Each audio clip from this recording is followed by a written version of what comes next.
Kining sulat ni San Pablo, ikaduhang sulat ni San Pablo ngadto sa taga Corinto, niya sa atong unang pagbasa, 2 Corinthians chapter 9. Nindot kay ni nga analysis praktikal.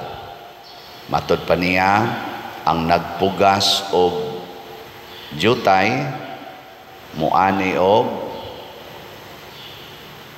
sa isumpay. Di man mo mutingog.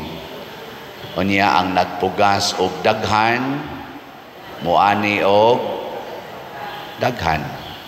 Nya unsaon man sa atong kinabuhi nga nakapugas ta og daghan, matud pa ni Hesus, magpakamatay ta para sa Ginoo o para sa atong isig katao. Ang atong kinabuhi ba, atong itanom diha sa katilingban. Niya kung ato na ganining itanom, matud pa ni Hesus, niya mamatay, mamunga dayon ni og daghan. Pero kung di nato itanom, niya dili mamatay, wa gyud, madunot lang, makuala na siya, kanang madugmok nga wa gyoy bunga. Sige, lingay mong tupad. Ing nadaghan na kag napugas. Ing na ba daghan na kag napugas. Muna itanom gyud kamong mga asawa, pagpakamatay mo para sa inyong bana. Tanawa, di ba? Daghan kay managbunga. Moabot ko tag 12 ka buok, tag 13 ka buok inyong anak. Ngano man, gitanom man og maayo. Di ba? Pero magsige na mo reklamo, sige nga reklamo, palaaway kay tanan, niya di na gusto nga manganak, kay hasol ang pagpanganak, magsige nagpalaygit, sige nagpills, sige nag-abortion. Sa panang uban diha, kondom, withdrawal, sagunsa na lagi pangbuhat. Kana, patay gid mo diha. Magkaga gina inyong naong. Nga naman, kay ang Ginoo, matod pang San Pablo, muhatag kay mahinatagon kay siya, muhatag siyag sobra pa sa atong gikinahanglan basta kita mahinatagon. Kani di ang pagpugas og daghan, mao din ni gipasabot ni San Pablo ang pagpanghatag og daghan. Nya ang pagpugas og jutay, mao di ay ang pagpanghatag og jutay. Pila may daghan, usa ka slat o napo ka slats. Hay may daghan ana. Husga.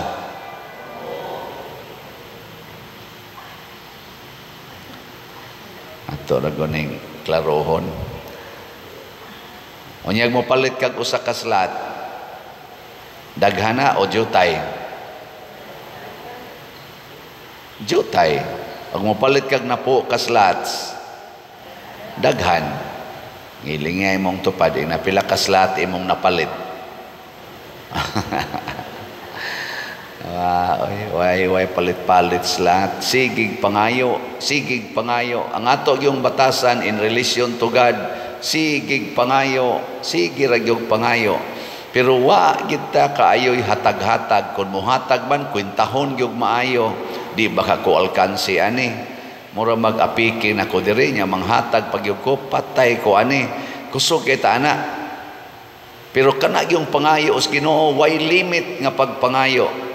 Alin ni dool nako, dato-dato na gid siya, milyonaryo gyud. Unya ang iyang edad 80 na, daghan kay siyag mga kabtangan niya. Unsa pag iyang isulti nako, Pader, blessingi taon ko Pader, nakaluy-an ko sa Ginoo nako. Kadaghan na ang imong grasya, ang imo lang yapon pangayoon, blessing lang yapon. Ni siya, unsa man di Pader nako, pasalamat na oy. Pagsigig pasalamat, blessing lang yapon, hangtod karon 80 na kadaghan na kay kag kwarta, daghan na kay kag mga kabtangan, blessing lang yapon imong Panginoon.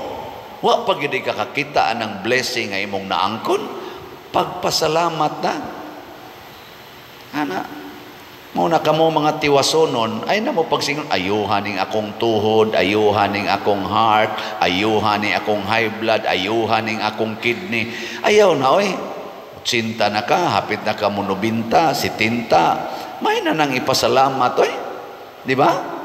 So, magpa-blessing lang yapon, Father, blessingi ko kay lain, kay akong lawas niya, galisod naglakaw. Akong una-una, maingon kong hinaot unta, nga matiwas na ka. Aron wa na kay pag-antos. Oy, di lang gyapon ka kita siging pangayo, siging pangayo. Di kita mo bunga ana. Siging hatag, sigig yung hatag. Muna nga malipay ko kanang mohisgot bitaw ko dinhi nga na ay nag-stage 4 cancer niya akong gihilugan. Imbis nga magsigig ingon Ginoo in taon ayuha ko, Pader iampo taon ko nga maayo ko, wa ko kadungog siyang bakba nga nag-ingon ana, niingon hinoon, Pader mo palit kog slat. Ako gining gipangandoy nga makapalit kog slat nga sa dili pa ko matapos aning kalibutan na, Pader magsigi radyo kog palit og slat. Di na gud siya hapit kasuwat, nangayo gyud suwatanan, hinay gid siya suwat. May ra ba untag jutay ang slat nga gipalit? Daghan man ni ano yung mga way cancer.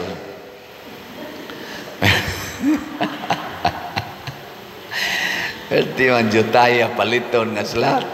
Oh, ana. Ingka Pader ba sige lang kag hisgot og slat. Kani slat-slat pa lang ni. Pero unsa may epekto niini sa kinabuhi sa mamalit og slots, mahimo sa kang source of blessings to others.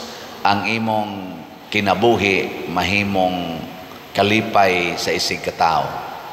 Kada ninyo palit og slot, malipay gid ta dinhi sa simbahan. Dili lang ang kitang akong nagduma sa simbahan o kitang mga parishioners, kung dili ang Ginoo nga mao gyud ang nagtukod o alima sa simbahan, malipay kay siya ni ana. Niya kay malipay naman ang Ginoo, malipay man ang simbahan. Matod pa diri sa atong unang pagbasa, ang Ginoo mohatag og daghang butang kanimo, sobra pagyod sa imong gikinahanglan alang sa mga maayong buhat. Kay kani manggong maayong buhat, mao manggod ni ang makalipay gyud nato. Pagbuhat og dautan, wa na jud kay kalipay. Karon ay gubot kay ang atong social media tungod aning ni ang siging isyo sa atong mga leader sa nasod tungod aning mga drugas. Grabe, naana sila sa pedestal of success. Pero unsa may ilang gibuhat, siging dinautay, tinuod ba na o di tinuod, siging hisgot anang drugas, gisayunan ka na ngang nagdaha sa atong nasod nga mo na drugas. Ako di man lang sa kumutuo ana, di lang sa kumuingon nga sayop na nga kanang gipang akyos, di sa kumuingon tinuod nga naman naaman tay korte, naaman tay husgado nga mo tino kung tinuod ba na o dili. Pero unsa may mga timailhan sa tao nga na ay bisyo. Sa ato lang na ba? Sa ato lang bang natural? Wao sa hiring-hiring. Wao sa nang kuan judgment. Kaya sa isan, matwist man sa nang judgment. Unsay timailhan sa tao nga na ay bisyo, labi na ng drugas. Ako na naman dyan ko'y experience na daghan ka istanan. Kay naam sa ko'y daghang mga adik nga ako, mga suod sa kinabuhi. Unsa may timaan? O amo kay bao? Mga naong ninyo, kadaghan na sa mga adik sa inyong pamilya o sa inyong kaliwat. Mauni ang una, timaan. Maayo lang sa istorya, way aging nindot. Way maayong buhat, pero pasultiha, makabuhig patay. Ubanan pag hilak-hilak, may kinasalamudag hilak. Kabantay mo na? Pero wa gyoy agi nga nindot. Kita din simbahan kadaghan ta naigo ana. Ako kadaghan ko naigo ana. Mismo sa ako mga igagaw, igo ko ana. Maigyo kay mutabi, murag makabuhig patay, pero wa gyud maayong buhat. Amo na una. Ikaduha, particular kay kwarta. Sige yung pangitag kwarta, kusog kay mga yung kwarta. Imong patrabahoon, siging kas advance, siging kas advance. Kwarta yun, kwarta. Hilig yung kwarta. Kanang mga bisyoso. Tinood, dili. Kana, sige, hasta kung kwartas asawa, kawaton, or kwartas bana, kawaton. Bisag ikinahanglan para ipalit og bugas og tambal, kwaon pagyod. Ana na sila kagrabe, mangilad basta parting kwarta, mangilad gyud. Porting kusuga mangawat, mga kawatan kaistanan. Hastang mga butang sa imong balay nga mapuslan, ibaligya gyud, ibaligya kay makakwarta gyud. Kana adik na. Ikatulo, kanina like akong katapusan pero di pa ni mo katapusan. Dali kay na silang maratol og mahadlok, paranoid. Muna ang ilang kahadlok og ang ilang karatol, ila nang himuon pinaagis kasuko. Dali kay na sila masuko, kasukan yung kab, kalagutan yung kab. Nganuan aron di na ka magsigig atake nila. Hadlokon ka, hulgaon ka, sigasigahan kas mata, iharas ka, aron lang yun din aka musulti o bati ngadto nila kay hadlok man kay na sila istoryahag bati, paranoid. Ana. Nya unsa may gusto ni Kristo nga atong buhaton aning mga tawhana, ingos Kristo, higugmaa sila pagpakamatay para kanila. O mo na namatyan ni Jesus, mo sa na namatyan ni San Lorenzo o sa ato mga martyrs, kadtong mga tao nga bisyoso, babairo, inom, sugal, kadtong mga tawhana, doon natin sige sila drugas atong una, maotoy ni patay ni Jesus o sa mga santos. Kaya nga naman ang mga santos nagsultis kamatuoran, nagdili kanila sa mga bisyo. Maubitaw si San Juan nga magbubunyag, nag-ingaw ni Herodes nga adik kay babay, hastang iyang asawa siyang igsuon, iyang gikabit, giingnan siyang di na maayo, porting suku ang Herodes, giputlan gisliog si Juan. Lingay mong tupad, na adik ka, na ko no, na adik ka. Ang nindot unta, maadik ta sa paghigugma sa atong isig katao, maadik ta sa pagpanghatag o kaayuhan sa atong isig katao, maadik ta sa pagampo. Kana bang dili na ta pwedeng matug kung dili makaampo, labi na gid sa santos nga rosaryo. Maadik unta ta sa pagpasaylo sa mga makasasala, maadik unta ta sa pagsigig limpyo aning ato mga sala pinaagis pagkumpisal. Ug labaw tanan, maadik unta mo sa pagpalit og slat. Di ba? Mao na ni Roy atong update sa slat. Ang atong San Vicente Ferrer's Daily Abundant Graces is BF Dag para sa kumbinto ni nato. Ang kumbinto nato ni barog na ha. Gamay na lagkuwang para mo operate ang elevator, pero ang ato dihang dako pang buluhaton ang pagbayad o ang mo determine pilay bayronon more or less kining atong nahibilin nga slots. So ang atong halin niabot nag 33,212 ka slots, naapay 26,788 ka slots nga available, tag 500 pesos per slot. Yan, naasad ni siya 16 slot challenge nga tag 8,000 per challenge, nakadawat na sa tag 160. Atong pakpakan ang namalit ni ini. Praise the Lord.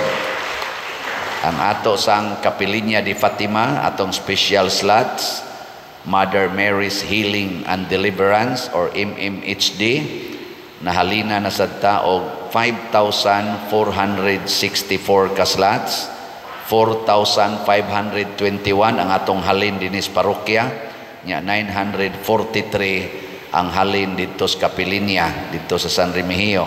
So gamay na lang kay nahibilin, 536 na lang ka slots na tag 1,000 pesos per slot. Nya naasad ni siya 20 slot challenge, niabot na sa 24 ka 20 slot challenge ang atong nadawat. Pakpak na sad. Kani mo ni bungas mga nga-addicts Ginoo. Kaya ang nga-addicts Ginoo, dili kayo mutabi, pero maayo kaig binuhatan.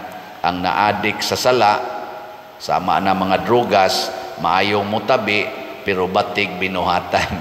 Ana man na. Anya, ang ato sang disap, pasalamat ko no, nga naana sa ni-invest nga lain, no? Niabot na pun-a na sa tagduha ka slots.